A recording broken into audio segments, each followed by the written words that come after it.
You can find glitter dots in the Crayola aisle at your local store. Hey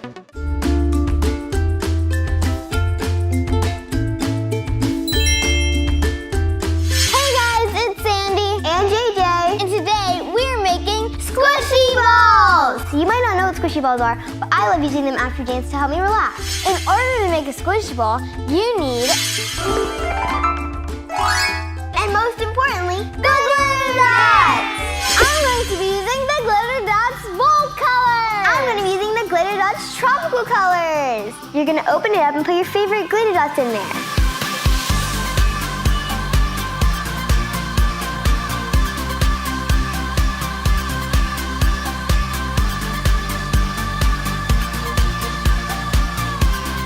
Well, I guess the last thing you do is squish!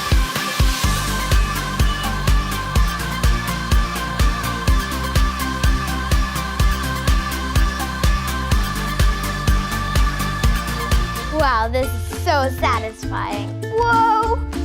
Thanks so much for watching. We'll see you next time. Bye!